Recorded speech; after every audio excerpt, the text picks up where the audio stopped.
Hello, everyone, and welcome to CCPC 2020 review session number 1. Hopefully at this point, you have made an account at CE Impact, and you can do so just by visiting their website. It's free. To create an account, you need your name, your birthday, and of course, this is if you're seeking the continuing pharmacy education credit. And you'll also need like your NABP number, your birthday, all that fancy jazz. And then once you make an account, then I recommend going into the program guide and clicking on those links.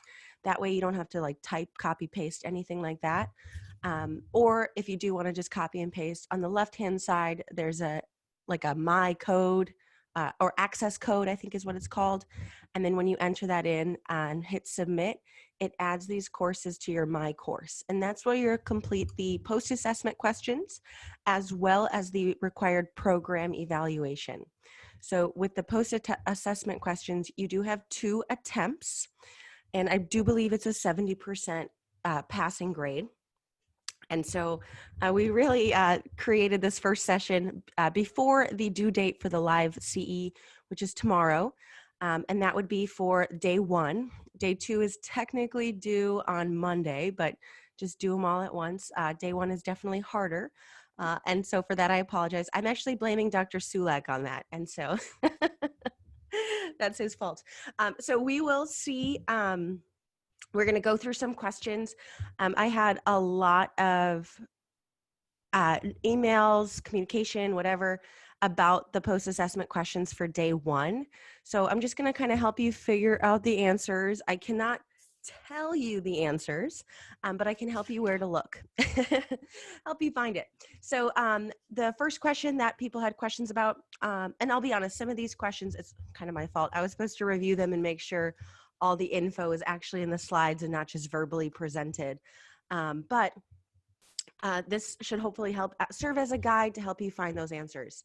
So true or false, CB1 signaling suppresses sympathetic nervous system activity and inhibits norepi release.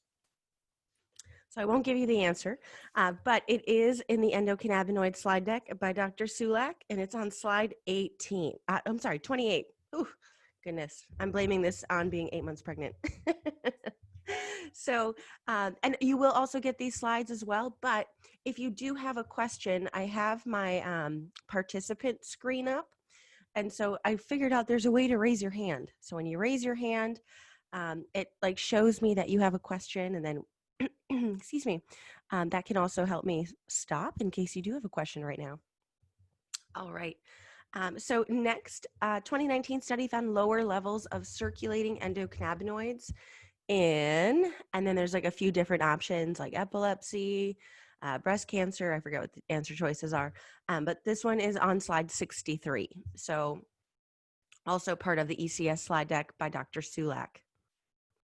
Next, which of the following statements is inaccurate based on current evidence on medical marijuana and sleep?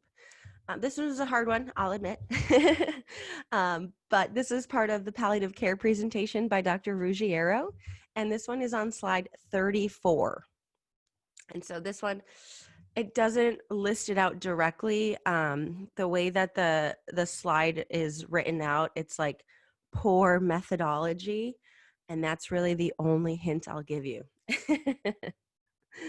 Okay, next, Canadian guidelines, true or false, Canadian guidelines recommend smoked cannabis as the primary medical marijuana agent for relief of spasticity.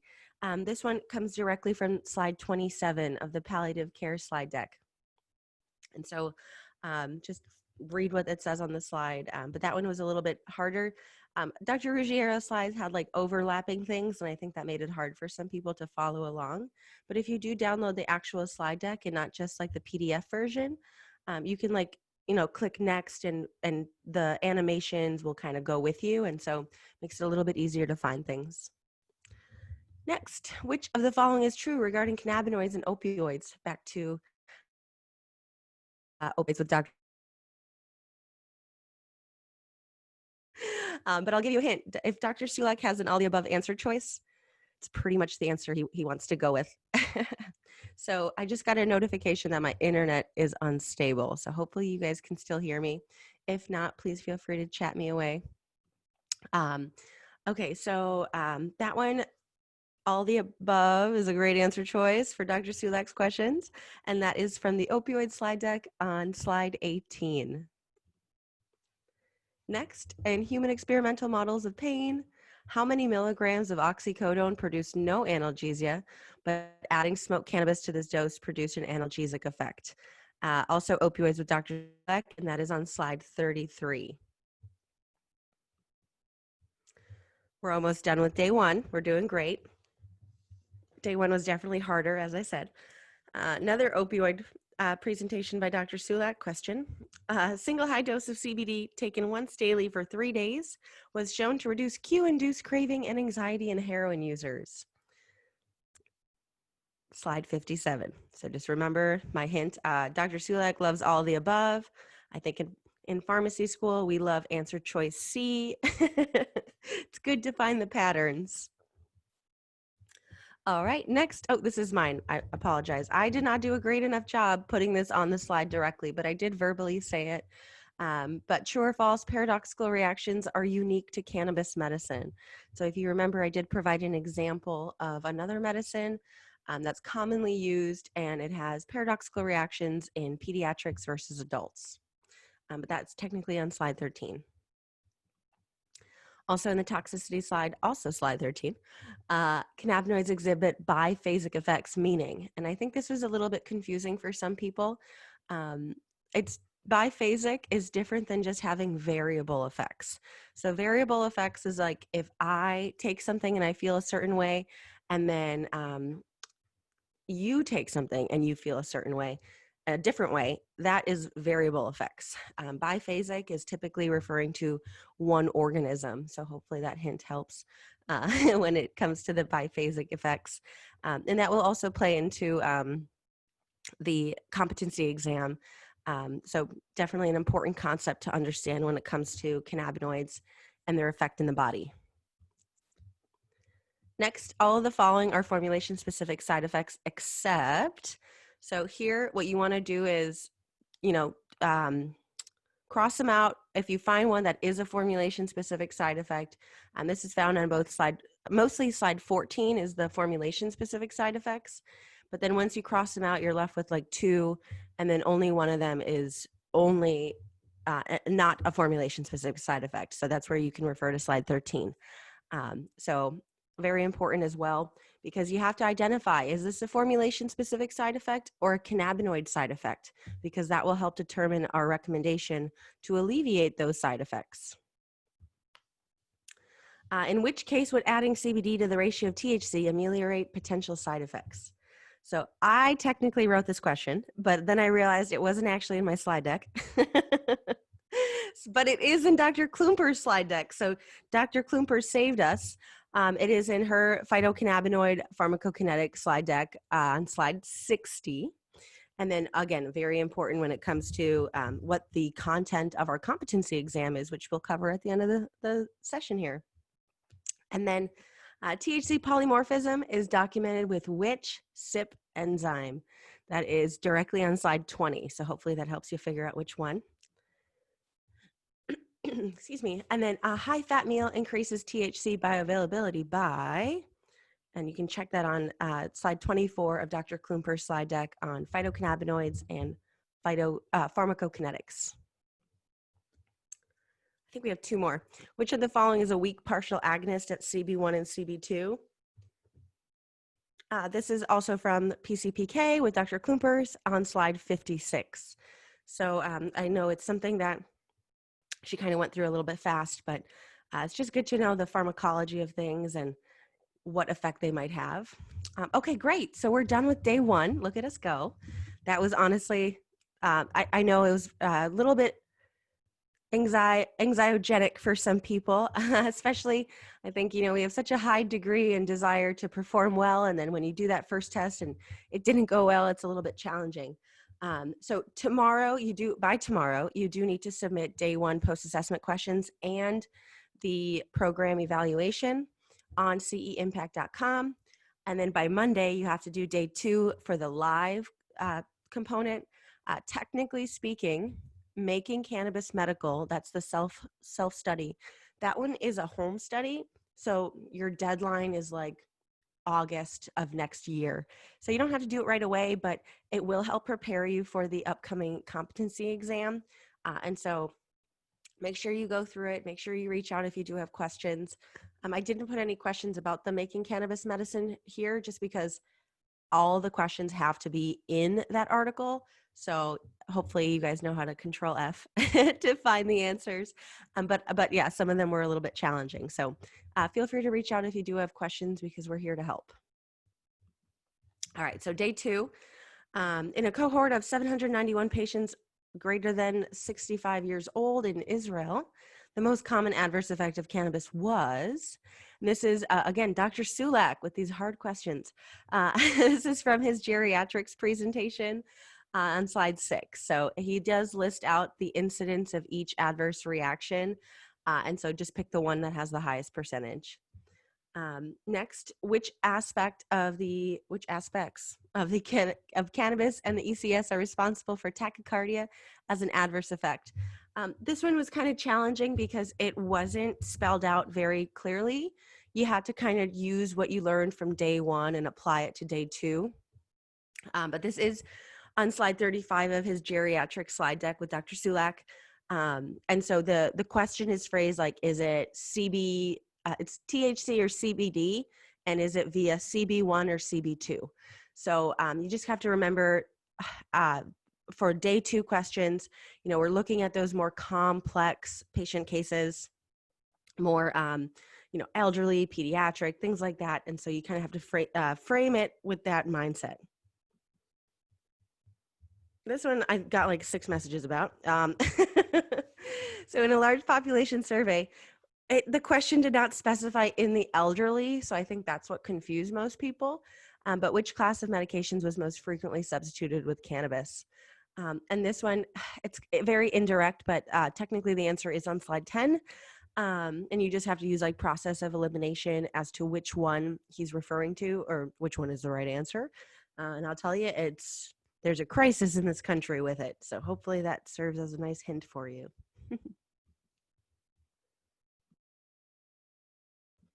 All right. This one had a typo, so I'll give you this answer because that was my bad. In immune system related conditions such as rheumatoid arthritis and psoriasis, cannabinoids exert an effect on cells such as B cells, T cells, synoviocytes, and keratinocytes via, and this is part of the exploratory slide deck with Dr. Abdallah. But the typo is that the non-cannabinoid receptors says PGR instead of GPR. 55. And so that is the right answer. Slide 14, it's a little indirect in the way that it says it. I think the question and the answers are phrased in a way where you want to go with like intracellular CB2 receptors, but that's not the right answer. So I'm going to check in with Dr. Abdallah about that one because I was confused myself. But for coding purposes, the non-cannabinoid receptors are the ones that exert their effect. Potentially, right? This is all hypothetical, theoretical, exploratory, hence the name of the slide deck. Okay, so with that, we are done with reviewing those post-assessment questions. I'm sorry if they gave you undue anxiety. I do have a recommendation for that. Just kidding. So with that, let's talk about the exam. So if you recall, we have 3 domains. And there's going to be 30 questions. As of right now, there's 18 questions of pharmacotherapy, 9 questions of pharmacology and pharmacokinetics, and then 3 questions on data and statistics. 25 of those 30 questions will be included in the grade. And so we do have the availability or the option to create questions at every single exam will have those questions. And then we have some test questions that we can put in there that will not be graded, or they vary based on what test you're taking. So there will be, not everybody will have the same exact test. And in doing so, it just kind of gives us a better idea of what we should cover next year, what we should focus on. And in the meanwhile, right, we like to do continuing education events throughout the year, bonus points when we get unrestricted educational grants. But regardless, we do want to make sure that we're providing updated and relevant information to our pharmacists members, to our communities, and to our healthcare professionals. So just looking at patient-centered pharmacotherapy, this will be the majority of the exam.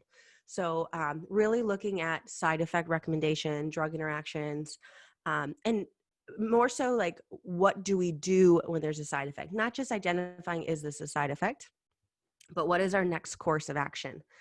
So too with drug interactions, and we'll talk about that in a moment. And there will also be some questions about device counseling and administration and storage. And so that a lot of that will come out of making cannabis medicine. So if you haven't read that article, that's where a lot of those types of questions will come from. And as well as Dr. Klumper's slides, because she did phytocannabinoids and pharmacokinetics. And then assessing baseline medical conditions. So we'll talk about what that means. And then the next part, this is the next hefty domain. It's pharmacology and pharmacokinetics. This is 9 questions. We have formulation, so not as patient-centered. So in the first domain, you're gonna get like patient cases. So you wanna be able to read through them quickly, understand what the question is asking, and then formulate your response. With pharmacology and pharmacokinetics, a little bit more cut and dry. Which of the following is has the fastest onset, things like that. Excuse me, for the drug interaction, the metabolism component, that's going to include things, whether drug interaction, disease interactions, food interactions. And so, again, a lot of that's coming from Dr. Klumper's slides. And then there will be a few questions where you'll see a picture of a product label, and then you have to figure out the dose, the maximum dose, the calculation of, so we'll put something on there, and I can show you an example, but it'll come up later in the slide deck. But let's say it's 300 milligrams of CBD in a product, and it's a liquid, and it's 300 milligrams in 30 mLs. And the question will say, how many mils to equal 50 milligrams, something like that. So that's where the calculation piece comes in. And we want you to be able to look at a product label and figure out the answer. This isn't like any other medicine. We don't have, standardized doses and very clear-cut approved indications. So that makes it more challenging because it's so personalized, and we have to be able to make those calculations as appropriate. All right, and then the last and final section, we call this data and statistics. So this is going to be 3 questions. So it won't make or break your grade if you don't study this part. I actually took out relative risk from here because I realized we didn't need it. But there's going to be, I think, 1 question per exam, reviewing primary literature. So we want you to be able to look at a study and determine how that works for the patient in front of you. I had to do this quite often in the dispensary setting, especially because there's not a lot of data out there. And it's not like we have these robust clinical trials with thousands of people. PTSD was literally, there's 2 studies and they both have an N of 10. So when you see that, it makes it a little bit more challenging to use those studies to apply them to the patient in front of you. And then there are some calculations: number needed to treat, number needed to harm, assessing and understanding what p-values mean, and then absolute risk as well as absolute risk reduction. All right, so that was just kind of like a intro to what the exam will look like. Bear with me just a moment, I have to cough. All right, loves, we are back. So, patient-centered pharmacotherapy. This is really talking about initiating therapy when we talk about this question. So that some of the components to the questions will really focus on these 4 things. So precautions, warnings, contraindications. Not only is this looking at disease states, but it's also looking at formulations to avoid. So some good examples of disease states that we'd want to avoid cannabis in.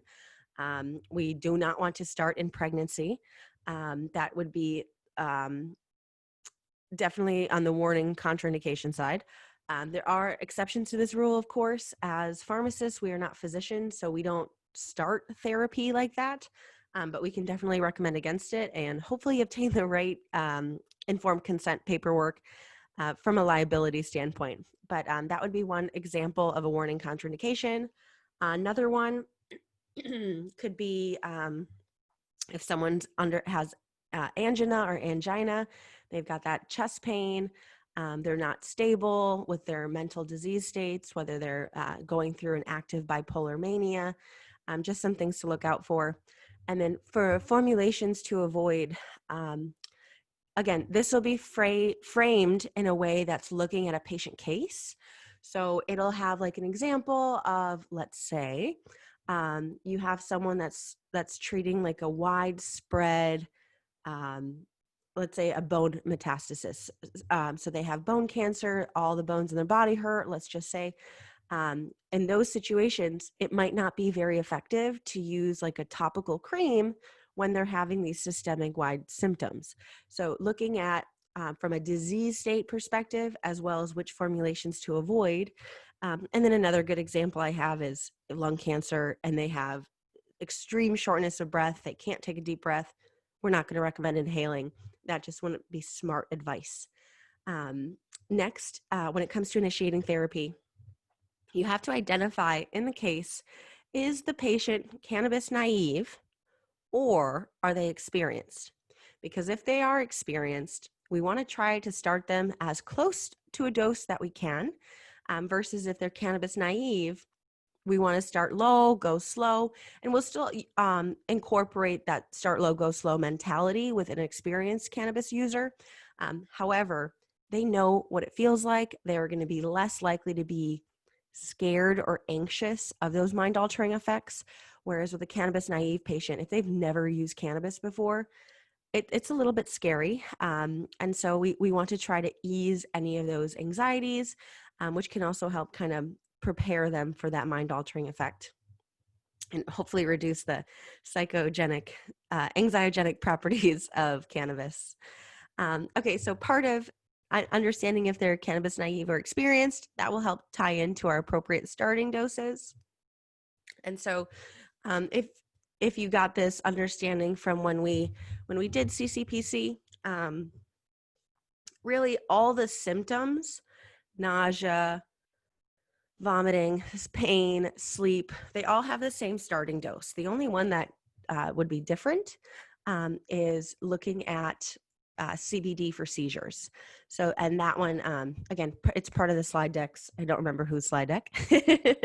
I think Dr. Goldstein, but she starts CBD at like half a milligram per kilogram or 1 milligram per pound, whichever math you prefer to do, whichever country you're in, I guess. And then for THC, we usually start that at 2.5 milligrams, but it would be prudent to start at 1.25 when it comes to geriatric patients, for example. So more of those complex or sensitive patient populations, we want to be more cautious with our dosing. And the answer choices, we're not going to try to throw you a curveball. It's not going to be like 1.25, 1.5, 1.75. We're going to make it a little bit more obvious as to which answer choice is correct. But you still need to, frame it in the patient case that's in front of you. And then last but not least, the dosing frequency. So when it comes to initiating therapy, we want to have our frequency set based on the reference ranges, which I included in the slide deck as well, just as a reference. But once we are talking about side effects and adverse reactions and those modifications to therapy, then we want to look at the patient in front of us, or you know what I mean? So if a patient tells you, you said that the vaporizer would last, 2 to 6 hours, it lasts a full 8 hours for me, and I can't dose again. And if that's the case, that it's in front of you, you have to acknowledge and respect that they're correct. People don't usually lie about how they feel, especially when they're paying out of pocket for it. So for side effects and adverse reactions, it's those modifications, those adjustments. Are we going to be changing the timing based on their symptom presentation or how their body is processing that formulation specific effect? And again, this is where identifying cannabinoid versus formulation specific side effects will come into place here. Because if it is a cannabinoid specific side effect, changing the route doesn't usually do much. I mean, it could theoretically. If we've tried everything else, that would be my last resort. But if they're having a headache from their CBD, we would lower the CBD, right? It's kind of, I make it sound more simple than it is because when they're in front of you, you don't always have that thought.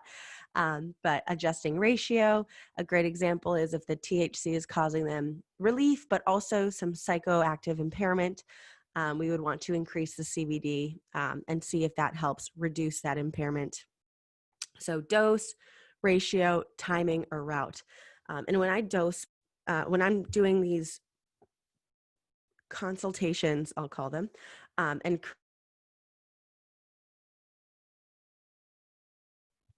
I go through that kind of in my head, like, okay, would adjusting the dose help? What would that do? What would adjusting the ratio do to this patient? What about the timing, the route? So looking at those 4 domains, typically in that order, I find is the most effective for me, but you want to find something that works for you. So even though on the slide decks that we provided, the answers are there. So you have the answers to the patient cases, but try to work through it in your own way and say, okay, if I have a patient coming in like this, what am I going to look at first? How are you going to, write them up in that sense? Finding out their chief complaint, working from there, figuring out the best dose. I guess I could have added that to initiation too. Like people can come in with like 5 different quote qualifying conditions in a medical state, of course, or in a legal state. They just come in for whatever. But that doesn't necessarily mean they're looking to treat that. And so best example I had was a patient coming in. Oh, excuse me, just one moment.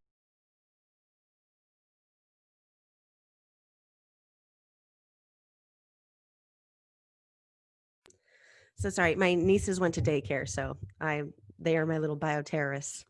Okay, so a great example I have is I had a patient, 38 years old, and she was certified for seizures.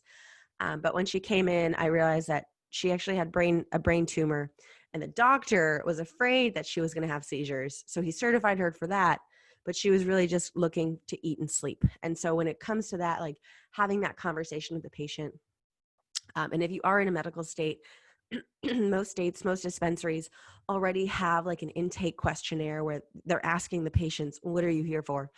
What are you looking for? What are you not looking for? In terms of like formulation preferences. And then in legal states, for those of you that are seeking to do your own consultation type services, it's very important that your intake questionnaire helps you figure out your next steps, or patient's first steps. But again, that's very specific to your state. All right, so for drug interactions, I know how theoretical these can be. So I'm not saying like, what is the chance of a drug interaction? No, it's more so the counseling or monitoring. So when it comes to duplicate therapies, what I'm really seeking here is if someone is already taking a synthetic THC, for example, or they're already on like a hemp-based CBD and they're coming to your dispensary where you have your own version of CBD, you don't want so many different sources of cannabinoids that you cannot control for. And so from that perspective, that would be like a duplicate therapy that we would want to stop one of them. Typically the previous one, the one that wasn't working, that's why they're seeing you. Then for synergistic toxicity, that is referring to you have a lot of CNS depressants, or you have several medicines that can increase agitation or something like that. That's really what that's talking about. And obviously, cannabis can be mind altering. I'll actually tell you something. Minnesota had a task force meet with the Board of Pharmacy, the agriculture people, don't ask me why they're there, and then like some people from the Department of Health, and like the medical cannabis program. And they came to the conclusion that CBD should be sold in stores, but only to those over 21 years old because it's sedating. And I was so disappointed that I wasn't part of that conversation because it was behind closed doors and they just kind of released it very quietly. But a lot of things are sedating. They sell Unisom, and you don't have to be over 21 to buy that. Benadryl is sedating. I think that is Unisom. No, it's a little bit different. But just as an example, like there are things that are sedating, but not necessarily impairing or habit forming and whatnot. So the fact that they put this 21-year-old minimum age was just very strange, in my opinion. I don't think anything came from it. I guess that's the nice thing about the coronavirus, is that some of these things got put on hold. But I would imagine that if they did put that regulation on there, there would be a lot of people complaining, especially parents that are using hemp-based CBD products for their kids. And so anyway, just an example of synergistic toxicity and what we need to be mindful of when counseling. So using caution when operating heavy machinery, for example, or driving. And then reduced effectiveness. So that's when maybe they started their cannabis and now one of their other medicines isn't working very well. The most extreme case would be with chemotherapy. I think that's like our biggest concern. Chemo drugs, anti-rejection medicines, that's really where this concern comes into play. But I did provide an example, I think in my safety slides, about a patient that was using CBD with her Keppra, and the concentration of Keppra was physically decreasing in her bloodstream. And so that is an example of reduced effectiveness. But again, you know, we're going to make this kind of, you have to understand what we're getting at to when we ask those questions. We're not trying to make it misleading or in any way. And we just want to make sure you guys are going through the correct thought process and having safety as your primary goal. This is the safest drug I've ever dispensed, but if someone has a side effect, they don't have anywhere else to go. And so that's why we have to be those drug experts and not just help them identify or prepare them for side effects, but also help manage them if they do present with an adverse effect or toxicity. Okay, I haven't seen any questions in the chat yet, but if you do have questions throughout this, feel free to write them down, or we will also have some time at the end to go through if you do want to unmute your microphone and ask your question. Okay, so this part is the calculations. So day supplied, I actually copied and pasted this directly from Making Cannabis Medicine. So hopefully it looks familiar if you've already completed it. But calculation for a day supply, just like we would do in the pharmacy. We take the total amount dispensed, regardless of what it is, weight, 50 grams. I'm just throwing out a number. Please don't dispense 50 grams at one time. Volume, pills, puffs, whatever it may be. And then you divide that by the maximum daily dose per day. You don't want to do the minimum. You want to go with the maximum. And then the example is provided here. Oh, excuse me, just one moment.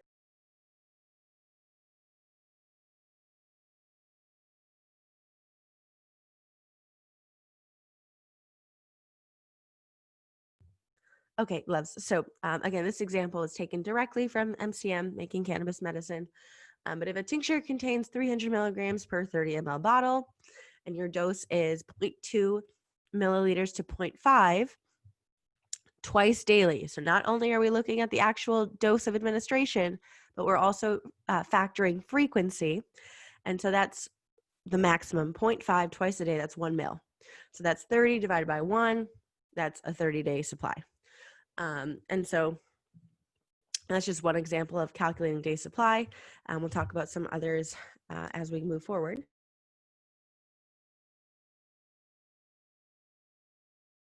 So sorry. And then next is absolute risk. So for some of you, I know it's been a while, to put it nicely. I know that the stats part is causing some concern for some people, but just remember, it's just 3 questions. And one of them will be reviewing, data. So like a clinical trial type thing, or we'll make one up and have you figure out the math. Absolute risk. This is the absolute risk of developing a disease over time. So this does not look at like an experimental group or anything like that. It's just looking at your overall risk for a person. So, oh, mute that person. So sorry. So there's different ways of calculating absolute risk. But it's basically, oh, I thought I actually put the thing in here. So anyway, it'll be a little bit more clear when we have this as a question. But the best example is if someone has a 1 in 10 risk of developing, I don't know, cancer, let's say, then that's 10% risk or 0.1, depending on how you look at it. And absolute risk is important when we talk about absolute risk reduction. So this is kind of building on, we have absolute risk, and now we have absolute risk reduction, or ARR. And this is the absolute difference in outcomes between both the control and the experimental groups. So you have your control event rate, subtract that with the experimental event rate. And so I put an example in here. Let's say whatever the event is, for cannabis purposes, let's say it's dizziness. Okay, that's our example here. So the event in this case is dizziness. So in the control group, meaning like the placebo group that we're familiar with, 11 had dizziness. Oh, I guess I should have done it the other way. Anyway, so 11 had dizziness, whereas 989 did not. And then in the experimental group, AKA the treatment group, or whatever you want to call that so that it helps you remember, 8 had dizziness, 992 did not. And so you have to take the number of those that had the event. And so that would be 11 in the control and 8 in the experimental. And then you divide that by the total. So the total is not outwardly listed here, right? But you have to do the math. 11 plus 989, 8 plus 992. And so that's how you get the total. And not always are both control and experimental, do they have the same number of participants, right? So it's not going to be the same number. You do have to actually do that math.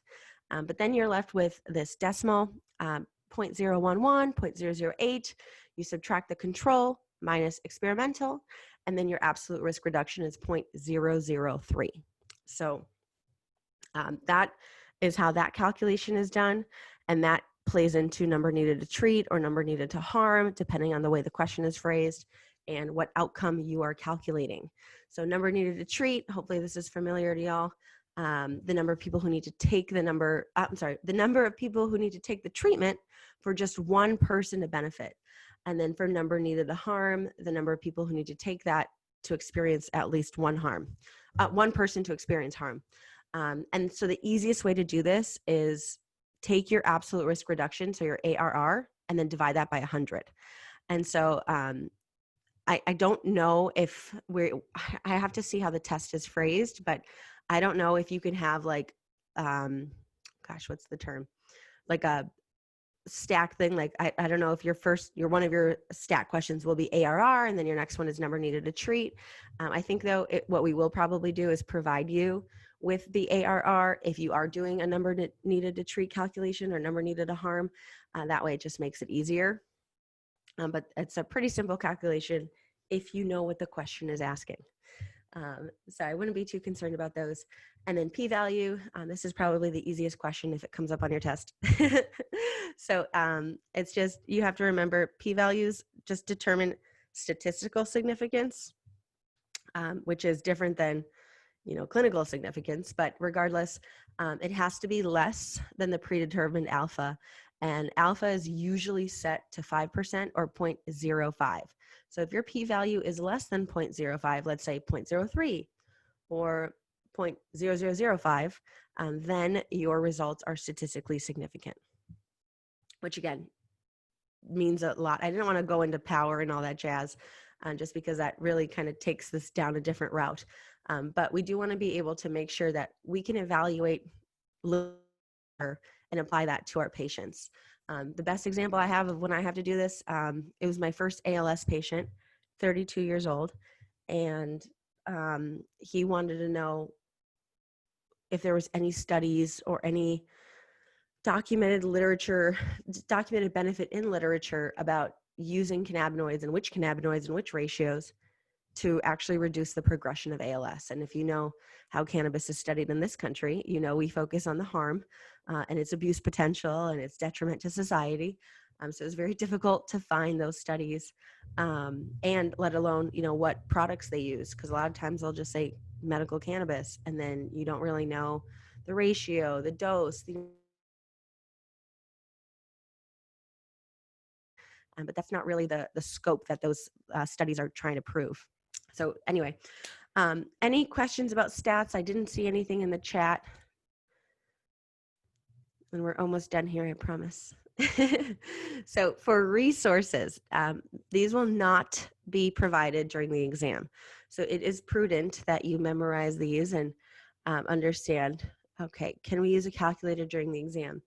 Yes, I do also believe there will be a feature that you can just click on the screen and there will be a calculator. I will triple check though, but I think when I spoke to our testing people, they prefer to use the calculator on the computer, just because they have like a person watching you, and if you're looking down or looking away, they might unmute themselves and say, "What are you looking at?" Uh, which might take you off guard. So I do believe there's a tool, like a calculator tool. And then I think what we also will do is, if there is a question where you have to look up like studies, I'd rather just put the study in there for everyone to see. That way it's not like it's giving you the actual slide in that question. That way you're not reading it forever. But if you have some time, you can kind of read it at your own time. And then another question, yes, you will get a copy of the slides. I'll be emailing this like right after the presentation. And it's also recorded, Mariah, so don't you worry if you missed it. All right, so then, so these, again, not provided on the exam. So we have THC dominant, balanced, or CBD dominant. And again, there's these arbitrary cutoff points that we put on, whether it's THC dominant, it's 75% or more THC compared to the amount of CBD, and then vice versa for the CBD dominant formulations. So this will be important when it comes to that identifying those cannabis experienced or naive patients. We'll give you an example product, and perhaps it won't tell you that it's balanced or THC dominant or CBD dominant, but you have to understand that based on the ratios or the doses that are provided. Or if you look at an actual product label, part of the pharma, what did we name that section? Pharmacology, pharmacokinetics. Part of that section would be looking at a product and determining what that person was using. And so again, very important, because every state has different products, and a lot of states now have so many different manufacturers, and they're all so different in the way that they put THC first on the label or CBD first on the label, that we can't just, quickly look at this product and know what we're talking about. And so that's why we have to understand what those numbers and those acronyms mean. All right, next, reference ranges. Again, this will not be provided on the exam. So you do want to do your best to at least get a general sense of what's the quickest versus what takes the longest, and then the duration as well. We won't go into too much detail with the ones that are not as well studied, and that's specifically suppositories and topicals. We don't have a lot of information about them, and nobody's paying to study them. But if you're in a medical state, or if you're in a legal state, you know that the inhaled, the sublinguals, and the swallowed are the most common formulations anyway. And I could even argue that inhaled is the most common, most popular choice that people go with. So although it's different for us, we don't really have pain or antispasmodic medicines that we inhale. I do believe now there's an anti-Parkinson drug that is inhaled. Cannot think of the brand name, but don't quiz me. But I think our society is understanding the role of inhaled and the highly vascularized nature of the lungs, and its help for absorbing and distributing medicine. So again, onset and duration. And this is really to be used just for those initial dosing of patients. Once they try the product, then you can kind of not forget this, but then you can go based off of that information. Oh, Shirley, I can't even pronounce that. Inbrija. I love it. Okay, very good. That's how I get my patients to trust me. I can pronounce generic and brand names really well. It's the doctor names that get me. Okay. So let's see. Next, this is conversions. So I know everyone kind of sees this differently, but for the purposes of this exam, we're going to do 20 drops per mil if it's a solution, and then 15 drops if it's a suspension. One thing I did not put on here, personally, I hate using drops, so I never do. I always use milliliters or some easy to measure dosage form, but nevertheless, there will be some questions where you want to make that conversion. As a great example, let's kind of throw this out there. You have someone that is using a product with a dropper, and you have to calculate based on the number of drops they're doing, let's convert them to a milliliter amount of a syringe. And so being able to calculate that correctly. And then so 20 drops per mil for solution, 15 drops per mil for suspension. If there is like an oral mucosa spray, I will give you that in the question. And then I think that's the only thing we'll give you when it comes to, I mean, if there's like a bottle of pills, we'll tell you how many pills are in that bottle. We'll also give you the total amount. So like the total amount of pills, total amount of milliliters. But we're not going to give you like, I think that's all you really need to know, the total. So then puffs per mil.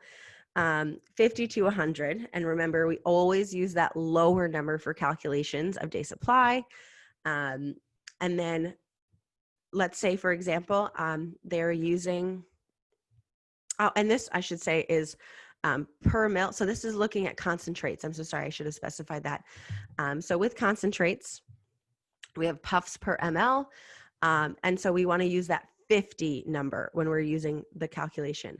But let's say in a patient case, we talk about a patient is getting 80 puffs per ml, then we want to use that number. So if the patient case has a different set number of puffs per, or you know what I mean, that dosing range, then you want to use that for your calculation. Otherwise, you're going to get the answer incorrect. So use a lower number when it comes to the reference ranges, but when it comes to a patient case that is coming back to you, so not an initial visit, but like a follow-up type scenario, then you want to use that number provided. And it could be 25 puffs. It could be, I don't think we'll ever get 200 puffs, but with the right tool, maybe. Some people are just like, they take little tiny puffs and it's hard to determine. And then in the exam, puffs, inhalations, those will be kind of used interchangeably. I think inhalation is a little bit more scientific, a little bit more professional than a puff, but just understand that those two words are interchangeable. We will not use actuation because there's really nothing actuating these doses, but puff or inhalation can be used interchangeably. All right, so will you send out some practice exams? So I'm trying to confirm how we're going to do that. The question is, I'm trying to figure out if we can do like a practice exam that we use through the system that just isn't proctor mediated, and see if that'll give people kind of an idea of what the test environment looks like. I don't want to do it if you guys have to pay for it, but if you guys are interested, let me know and I can talk to our testing people. But that'll give you kind of an idea of what the system is like. And I know a lot of people haven't done virtually proctored exams. They've obviously become more and more popular now that we are in this coronavirus pandemic. But that's one thing. Otherwise, we can send out like a short practice exam. And I would also utilize the post-test questions. I'm not 1,000% certain, but I do believe once you pass the exam, you see your answer choices as well as the correct and incorrect answers. And so some people have been like copy and pasting that to like use as a study guide, because I'm not going to be like sending that out just because for compliance reasons. I can't send out like the Q&A part. I'm sorry, not the Q&A, the post-assessment questions. But I'll see if we can't do a post-test in the actual system, then it would just be like a Word document or like a PDF, and then you would go through it, and then there'd be a different document with the answers. I'll also see if we can do answers with, what's it called? Yeah, thank you, Zena. You can copy and paste answers. If we can do answers with explanations. But at that point, it's kind of like I did today. Like, are we just going to say where to find the information, or should we have it more written out of, this is why it's the right answer? That will probably take us a little bit longer to develop. But we actually have a board meeting next Wednesday, believe it or not, Q3. And so at that point, we're going to discuss the actual go live date to sign up for the exam, and then the date of the first exam. I think, based on our conversation with the testing people, I think it's going to be like November 15th or 16th, whatever that Monday is. I just think it's nice to start things on a Monday, and I don't know if people want to take their test on a Monday or if they'd prefer to do it on the weekend, but I'll check in with them and see kind of what they recommend.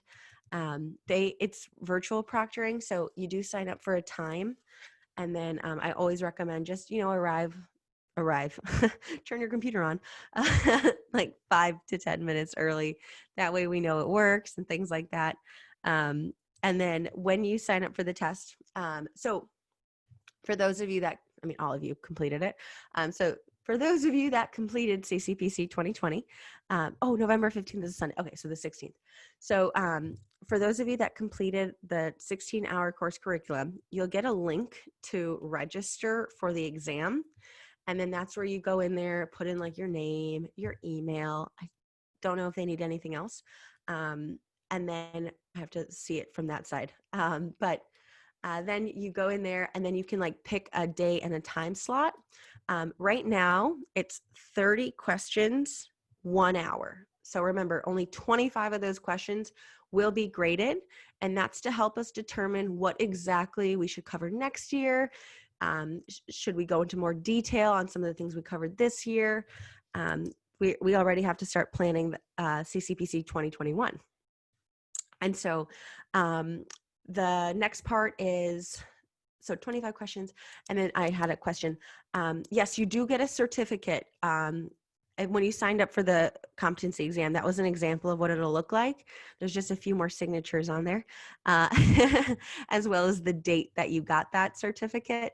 And then, so anybody that takes the test, doctors, physicians, naturopaths, nurse practitioners, physician assistants. I'm trying to think of who else we had signed up for the course.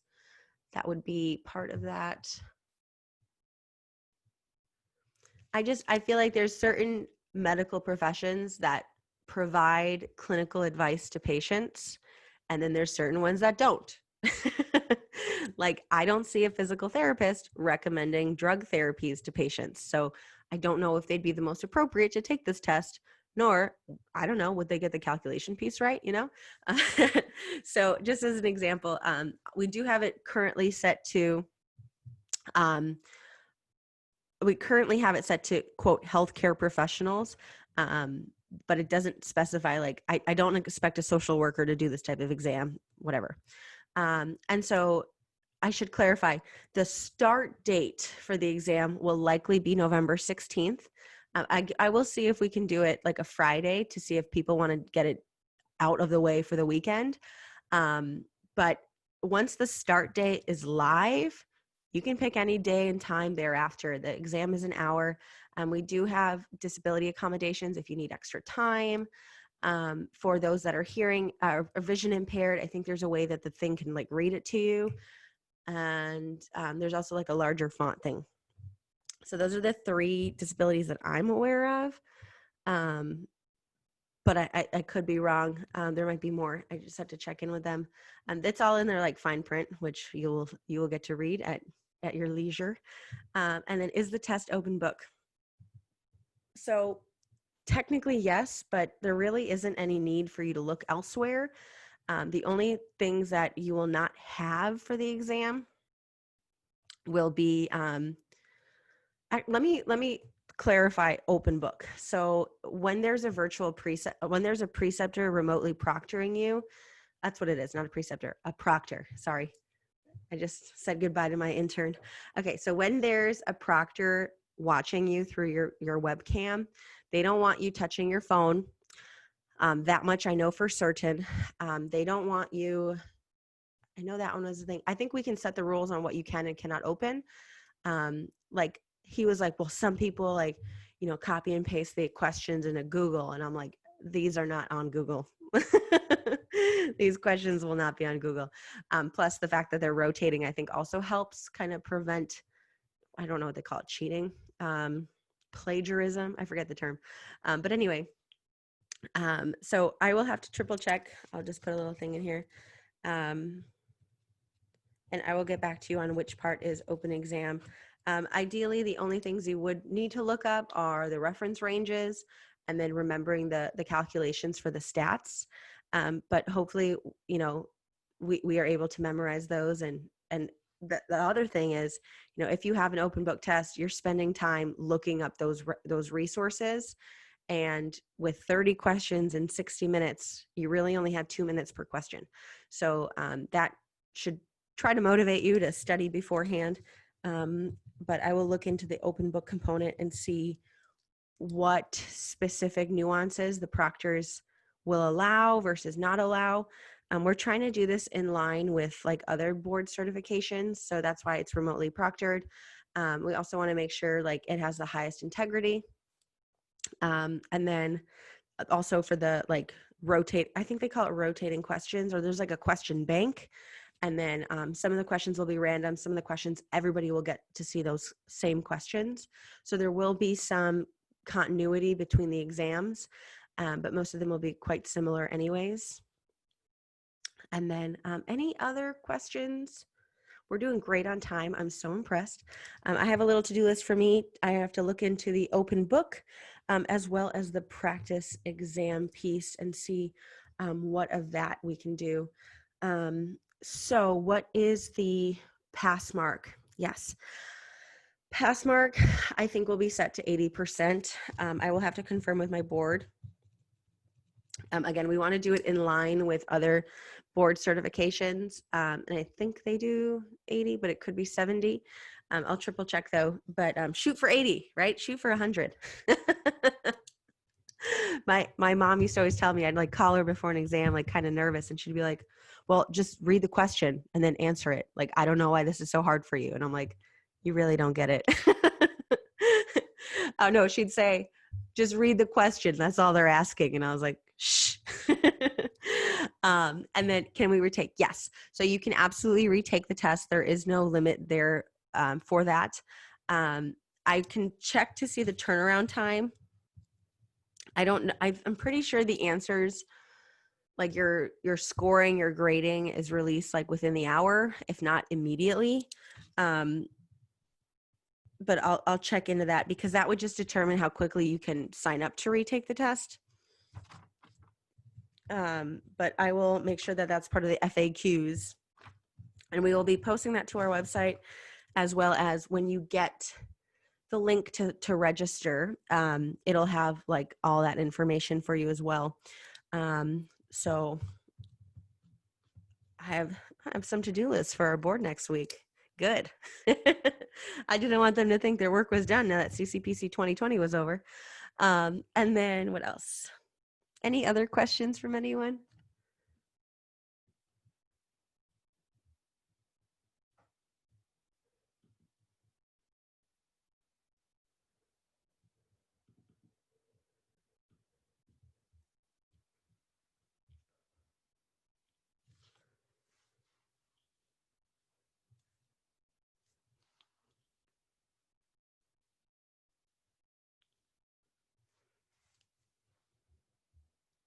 All right, that's a good sign. Means I overwhelmed you. I'm just kidding. Is the exam like the same test that we took in multiple question? Yes. So it's all going to be multiple choice. I think those are the only ones that we went with. There will be like true, false. There will be, I think we have the option for like K-type questions. So like 1 and 2, 3, like 2 and 3. all the above, none of the above. So those will be like answer choices. And then, but it will be like multiple, I think they call that multiple choice. I'm not 100% sure. But my goal is that it's just one answer is correct. That way it's easier to grade and you get your grade faster. I do believe the way that the grade works is that once you take the test, I'm pretty sure the guy told me that you see your answers right away. Not the answers, but your grade, if not the answers as well. And then I think they are the ones to send out the certificate, but it might wait till it comes back to us. So like we get like a report every day to see who's taken the test, how they scored. So the email you use to register, please make sure that is a working email. Some of the emails you guys used to register for this session were incorrect. And luckily, I knew who you guys were. So I fixed it. But that is very important because if you're paying to take this test and it doesn't go to the right inbox, I'd be very disappointed. So actually, now that I think about it, we do have a second review session. And so the goal of this one was, and the fact that I timed it at this time, was really to make it a little bit more focused on the post-assessment questions for the CE redemption. And, Dr. Elias, now that I think about it, you're an MD, so you might not have even taken the post-assessment, but I can look into that and I can help you find the question and answers if you'd like. Just message me privately. And what else? Oh, so the second session in, October. I don't remember the exact date.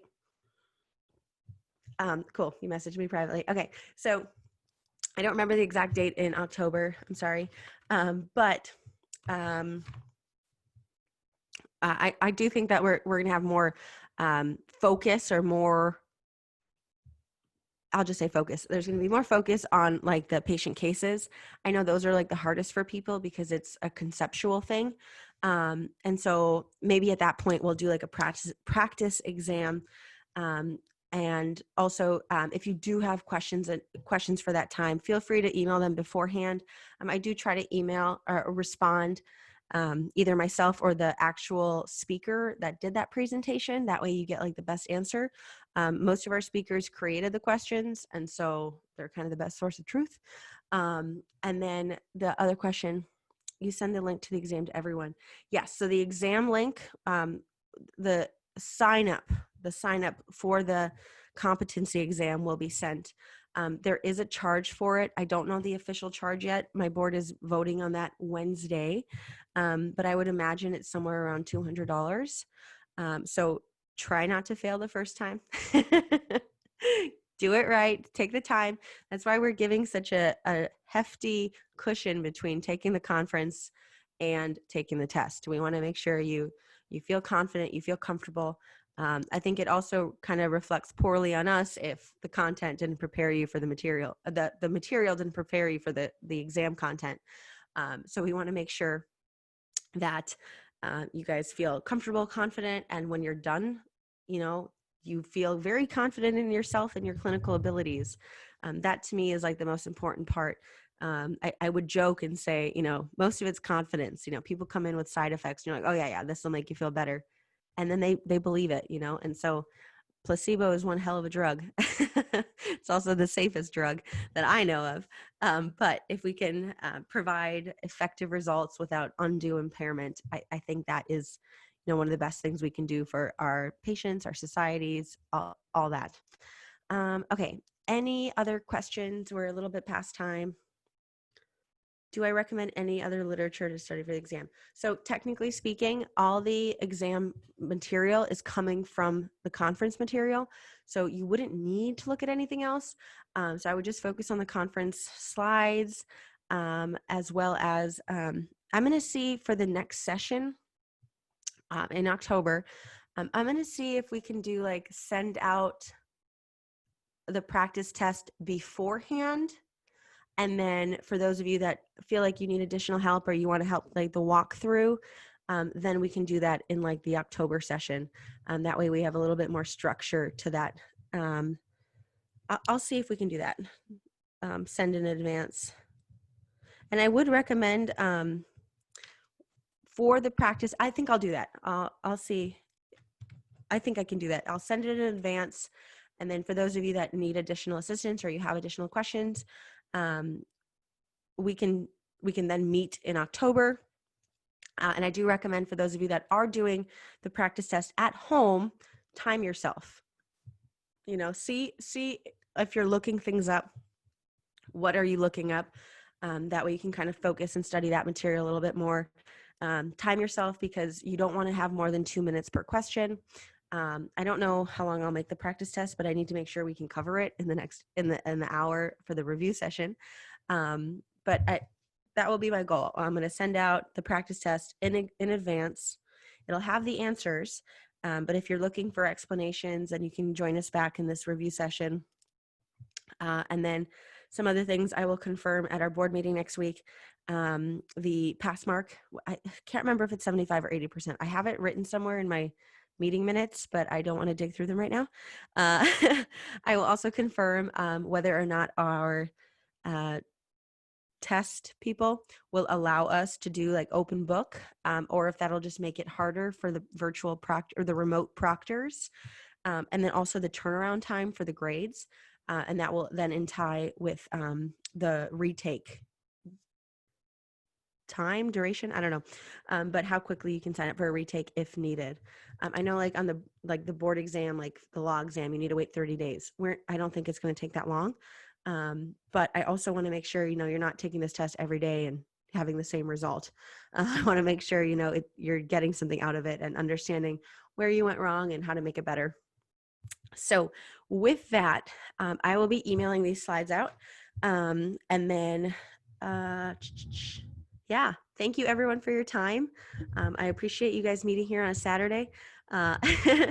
Or I know we've got some other countries joining us as well today. So, also we got our first Australian pharmacist member yesterday. I'm very excited. I was like looking at the info that they put, and you like sign up as a member and it like we ask for your address and stuff. And I'm like, where the heck is that?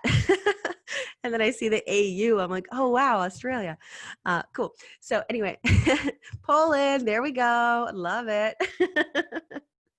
All right. So we are all done. Thank you so much for your time. And I will be emailing this slide deck within the next 2 minutes. I just have to paste all your emails in there, BCC. All right, everyone. Thank you so much. Have a wonderful rest of your day. Stay safe out there. And yeah, thank you for your time. Bye, everyone.